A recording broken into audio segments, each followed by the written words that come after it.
You're on the air with Florenza, your podcast destination for authentic conversations with a twist. So, grab your favorite drink, get comfy, and join me on this unique literary journey. Cheers! Today on the air with Florenza, we're joined by the remarkable Alicia A. Reid, an advocate, educator, and compassionate warrior on the front line of dementia and Alzheimer's care. With a heart tuned to both science and humanity, Alicia helps families navigate some of the most challenging chapters of their lives. I'm honored to welcome her to the show as we explore the truths, triumphs, and tender moments of caring for those living with cognitive decline. Please put your hands together and welcome Alicia to the show. Well, I tell you, Piper is just not going to let us do an interview without being here. So thank you, Alicia, so much for joining me on this episode of On the Air with Florenza, where in just a few minutes, we are going to talk about as many of your books as we can cram into one interview. Because listen, lady, you have a lot of books. We're going to get to them. But before we get started, we're going to toast to an amazing show. And I know that you are a smidge under the weather, so you are toasting with water. Yeah. You're going to pretend like that's a little white wine. And I've got a little red wine in here, so cheers. Cheers. Yes, indeed. Yes. I was telling you before we came on that even though that glass is rather full, the bottle is behind me and I've been kind of pouring it back into the bottle. So I've been drinking less than what I normally do. But anywho, so tell the listeners, Alicia, a little bit about yourself and what started your passion for caregiving and dementia patients, and because that's big. Okay. And also tell us how that led into your long category of books that you've written. Because, oh my Lord. Okay. So I'm Alicia A. Reid, and I started my caregiving journey through my grandmother, my maternal grandmother. This was back in the 90s when I started helping with my grandmother. I was 12 years old and I was helping my mother. My grandmother had lost her voice with talking, so I never could actually hear her talk before, but she could. She had some type of fever back in the days. And so then it took away her hearing at some point. So then she was mute and deaf. And then at some point with high blood pressure, she gained vascular dementia. So that's one way that you can gain vascular dementia, okay? And so she ended up gaining a lot of strokes on the brain and stuff. So that's where vascular dementia plays in. And so, so with vascular dementia, you know, that is caused by having like high blood pressure, and one of the symptoms is having a lot of strokes on the brains. So I just decided at the age of 12 and being in a household with my mom, I wanted to dedicate myself to helping my mom. So I would help my mom, give the best care that I can give to her. So one day my mom just decided that my grandmother was just having symptoms that was weird and she needed to get her to the hospital. So going into that, we got her to the hospital. She's gotten this exams to the neurologist and found out before we had gotten to take over her care, she's been having seizures. We didn't know because she was living somewhere else before us. And oh my gosh, she's done this, having damage to her brain. So good thing we got her from where she was and got her with us. Now she's going to get better care. And we found out that her brain is deteriorating. So time passed by, she's getting medication, good treatment with us and everything. So some years passed and now she's got diagnosed with vascular dementia. Long story short, she ended up living with it for a long time, which was amazing because they was like where she was at in the years of having it, you don't last that long. Right. And so just with working with her, I got my experience from her, I decided that I wanted to go and apply to be a caregiver. Like after high school, I did some fast food stuff and decided I wanted to get into caregiving field. So I went to apply for at a home care place for a caregiving job. And I was like, I don't really have any experience, but I took care of Right. my grandmother and I For told them 8 years. what I was doing and everything. And it was like, well, if you took care of a grandmother that can't talk in here, have vascular dementia, you took care of her for this amount of years, that's Yeah. experience. Uh-huh. They put me on dementia cases right away. They sent me to trainings. The job paid for me to go to trainings at Yeah. hospitals, wherever it was. They Uh-huh. believed in me. Yeah. My first jobs that I landed was all different types of dementia. The first one, professional one that I got outside of my grandmother was Parkinson's. And then I moved on to some other ones, didn't even know how to pronounce the names, but I went in it. Yeah. I got to help the case manager build the cases, like the care plans. Uh-huh. I got experience with all that stuff, didn't have the big titles yet. So I worked in this field with the nurses, gained high experiences, Yes. and gained my knowledges that way. When you Yeah. were 12 years old, helping your mother with your grandmother, could you ever have envisioned that you would be writing curriculum, that you would be an author, that you would own your own business? Could you have even imagined that it would lead to this? Well, I started writing a long time ago. I started writing about my life and the traumas and things that I went through when I was young. I Hmm. always kept a journal. So I didn't knew that I would professionally be writing, but I knew I loved to write Yeah. because I always kept journals and stuff, but I never knew I would publish anything. Yeah. And I knew, like, I'm gonna tell you how my journey started with writing. Like, my journey started with writing. I started writing, to be honest, I started my company in June of 2000. Okay. I dropped my first book in August of that same year. My first book. Uh-huh. The Lord spoke to me and I said, Lord, I want something else that belongs to me that nobody can take away from me. Yeah. Yeah. And he said, you have so much inside of you that you need to write. I thought I was going to write personal stories. I did. That Yeah. comes out in December. And I wrote that last year. Okay. So I do have personal story that's going to, some personal things that's coming out. So, but my first book that I wrote was Health and Wellness Tips for Caregivers. That Yes. came out, is the ebook. And then the next book was A Caregiver's Guide. Yes. But he said, write, you need to write. And I said, what am I going to write? He said, just write. Yeah. So I literally took out a piece of paper. I was sitting right where I'm sitting right now. He said, write. And I started writing. But I said, I don't know what to write. So he gave me a title and I started writing. And I said, well, I don't know what else to write. And he said, write about your experience in the healthcare. Write about the problems that the caregivers have and how did you Yes. help them solve the problem. Yes. And that's how I came about A Caregiver's Guide, Yes. and the challenges they face and different things like that. And then I was able to write the book. And Yes. I wrote the book and got it out. What are some of the responses that you're getting from caregivers, in particular, who, for the first time, they can read a book that answers the questions that they have?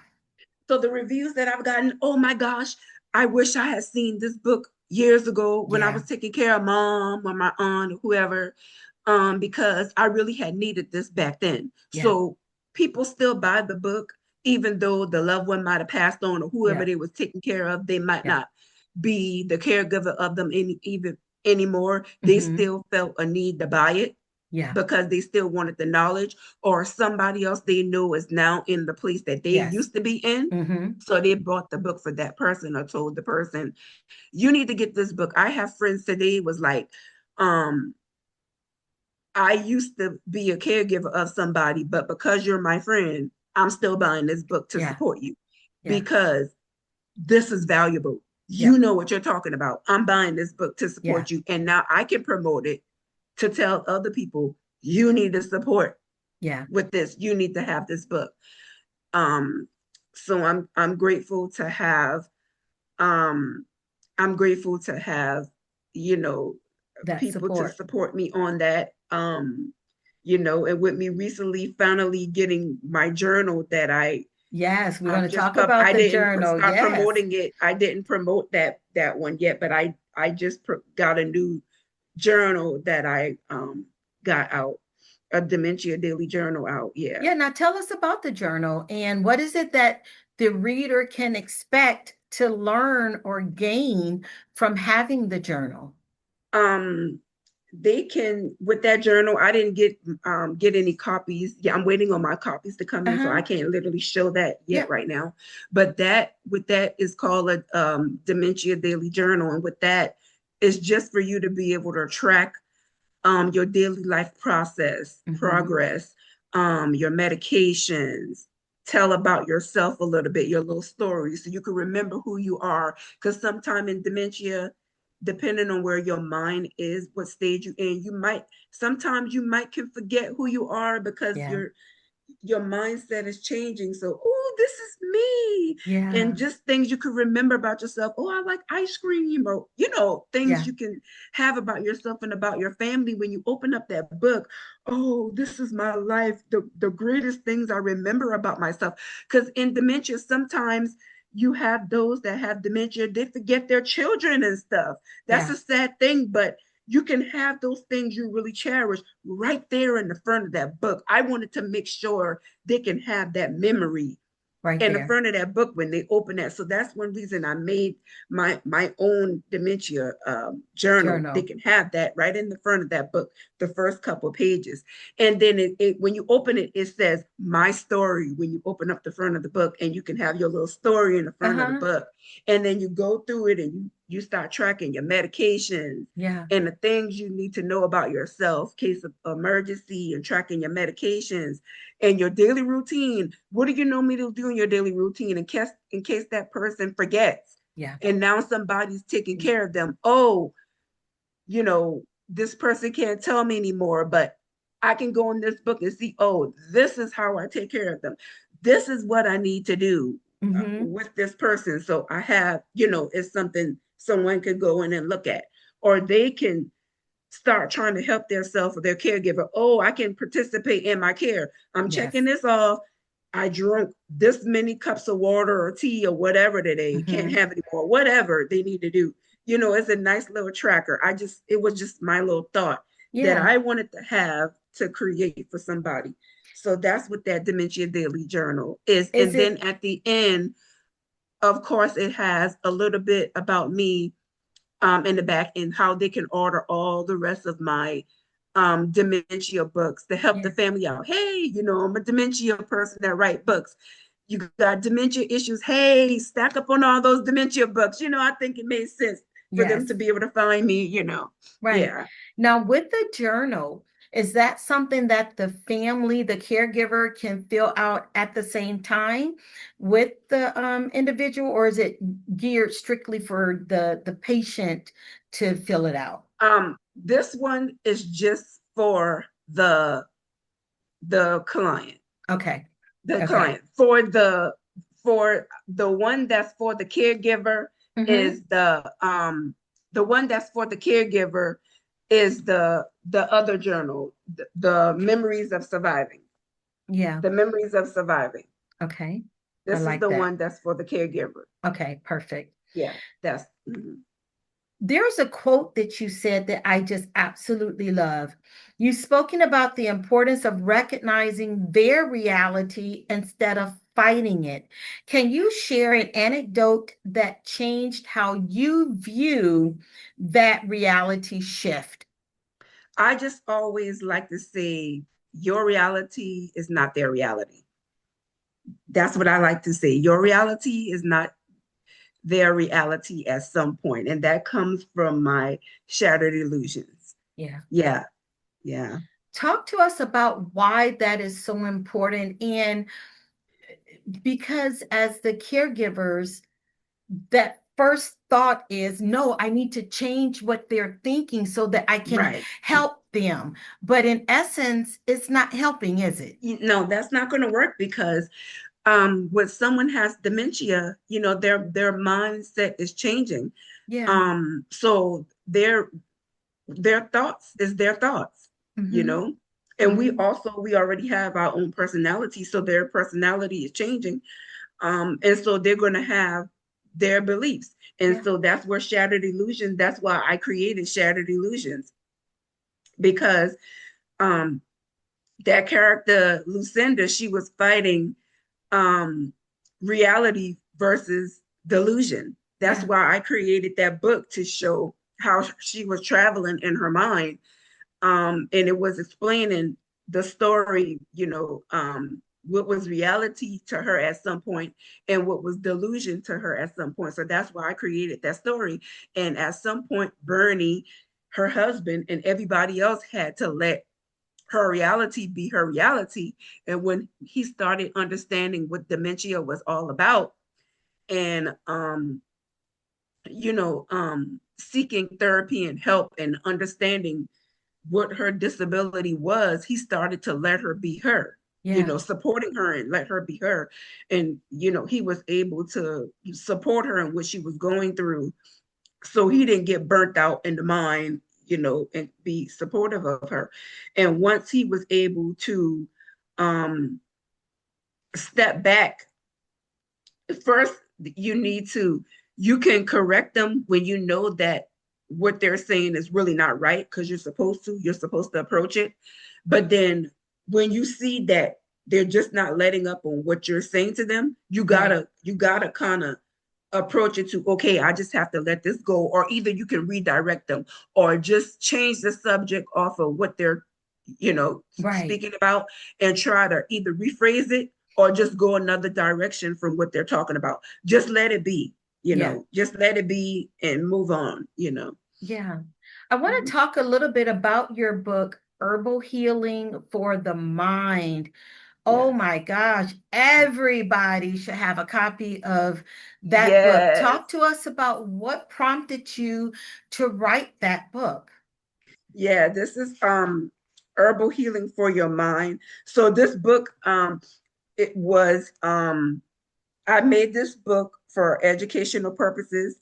And so this book is to help everyone, I just want you to heal in your mind if you're not Yes. healed, or to give you knowledge on the natural herbs that's out there, that can help you. There's a whole lot of herbs out there, but these are the most five powerful herbs that I wrote inside this book. And so the five most powerful herbs that is in this book that I wrote on is sage, Mm-hmm. turmeric, Yes. ginseng, Yes. and lemon balm. Ooh. Okay. So this is herbal healing for your mind. I Okay. love that. Now, I do want to talk about, because you spoke about caregivers feeling overwhelmed, guilty, exhausted.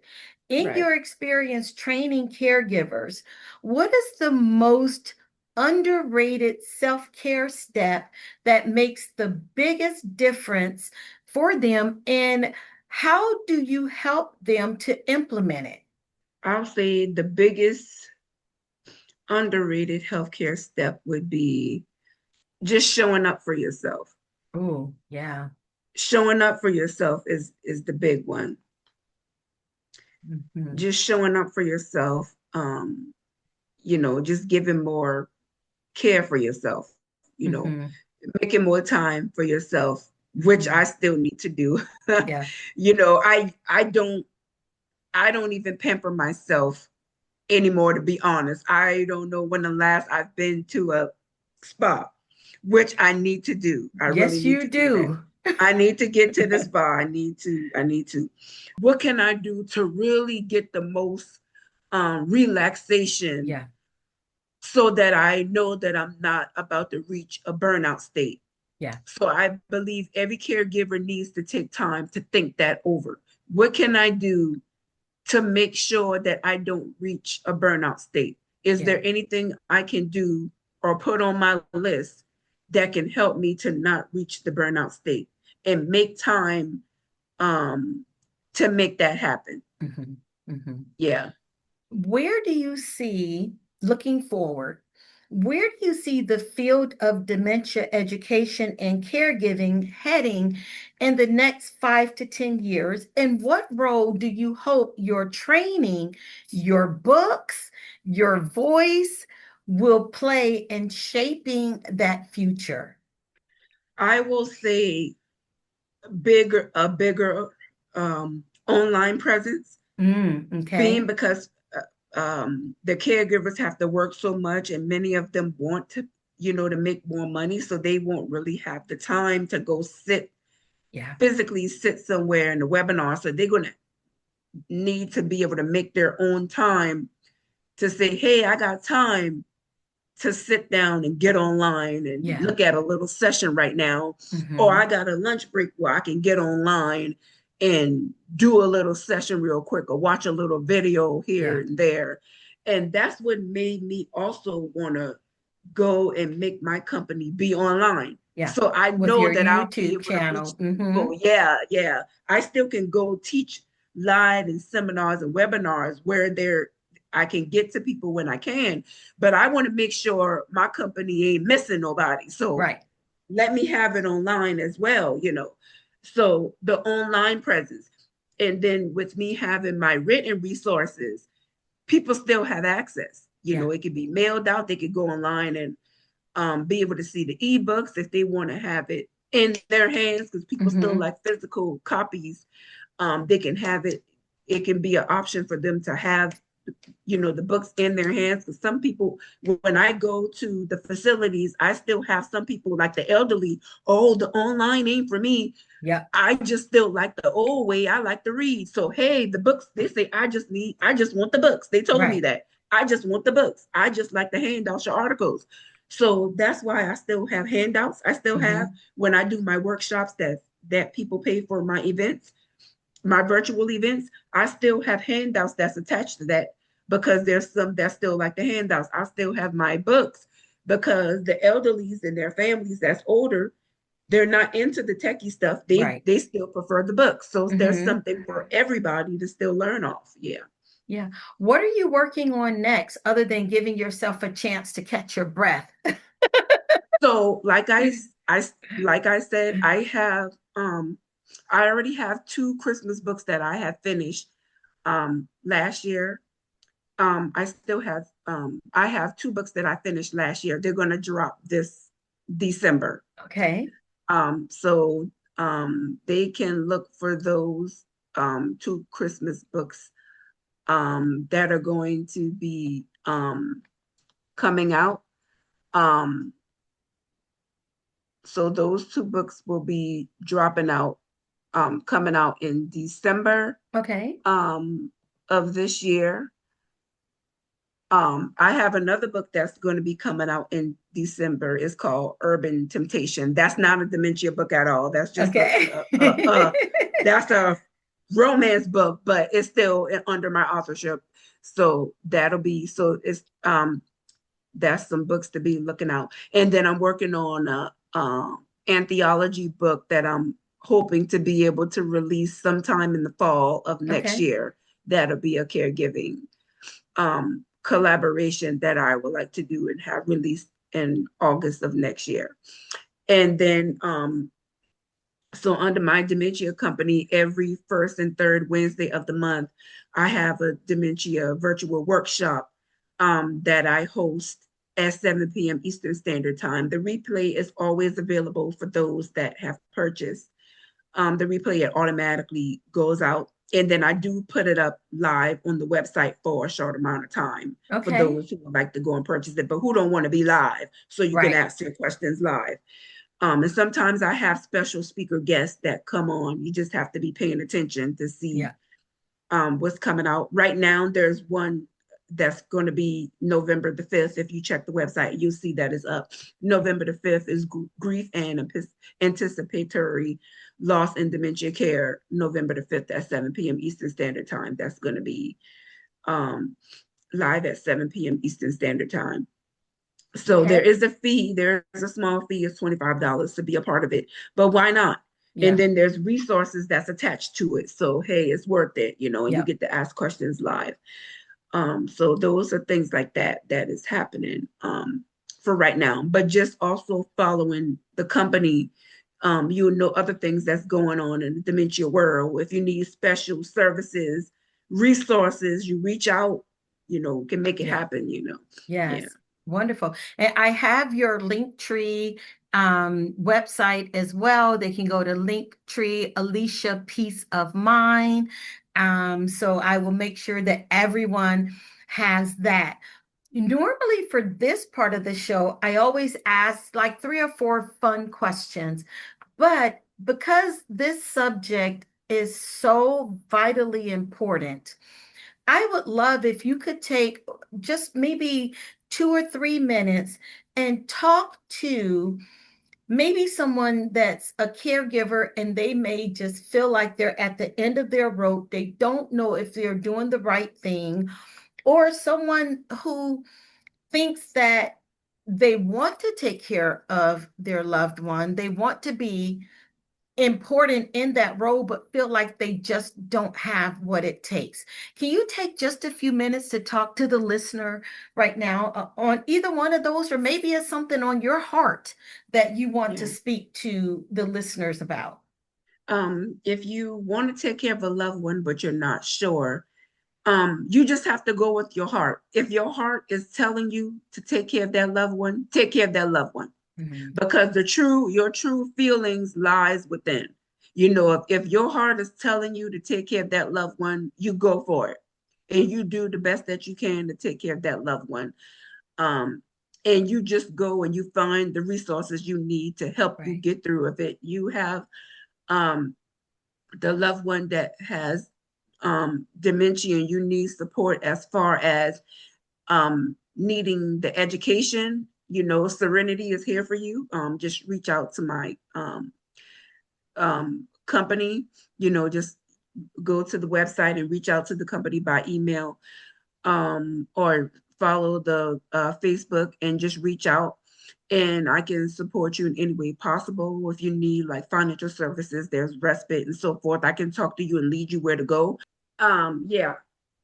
So you can reach out to me and get that support if you need to. But and even under respite, if you have a family member and dependent on their insurance, you can have the loved one living with you and you can get paid to take care of your loved one through respite, depending on their insurance. So, Okay. and if you're losing hours because you're taking care of your loved one, you can make money. Because I just had a friend of mine that was reaching out to me, and I was like, you've been a caregiver longer than me. I thought you would have known that, but just because there was a caregiver longer than me don't mean they had know that. So Yeah. I'm like, oh, I shouldn't have said that. They're calling me because I was in dementia field longer than them. So I was like, okay, I shouldn't have said that. I am a dementia company. I still know things about insurance. It's still dementia. And I still Right. know things about legal laws and stuff. And this is where Unlocking Joyful Moment come in. Yes. Get this book, because this tells you all about like financial planning, advanced wills, and getting prepared if you have to transition your loved one to like from a living facility to somewhere else. And there's a lot of vital information in this book, and just being prepared so you can just have a joyful moment and don't feel bad if you have to transition to do something different, if they Mm-hmm. need to go to rehab, or just different lifestyles. Um just it just helps you on it empowers caregivers. This is Yeah. what this book is about. So unlocking joyful moments. And Moments. also to those that are, if you're a company, I'm running a promo right now. If you're a company and you want to get unlocking joyful moments, you have to get at least 20 copies. And if you reach me, I'll give you a promo code. You have to buy 20 copies. I'll give you a promo code that'll give you 40% off if you get 20 copies for your company, to help your company out, for your caregivers. If you reach out to me and you buy through LinkedIn. And for any book that I should have put this in, for any of my books that you buy through LinkedIn, for any book, but it has to be through the shipping option. If you use the promo code books20, you get 20% off. Okay. And I will make sure that I put that in there as well. Books 20. Yeah, put that in there. If they any books that they buy from me, the shipping option, books with S on the end, books 20. Any book they buy from me is 20% off if they use that promo code. Okay, wonderful. Well, thank you so much, Alicia, for joining us. I feel like I have learned so much. I am on your website. I've already clicked the books that I want. And thank you so much. Thank you so much. Thank you. This was awesome. And this wraps up another episode of On the Air with Florenza. You may follow me on all social media platforms under Florenza Lee or via my website at florenza.org. Until next time, cheers.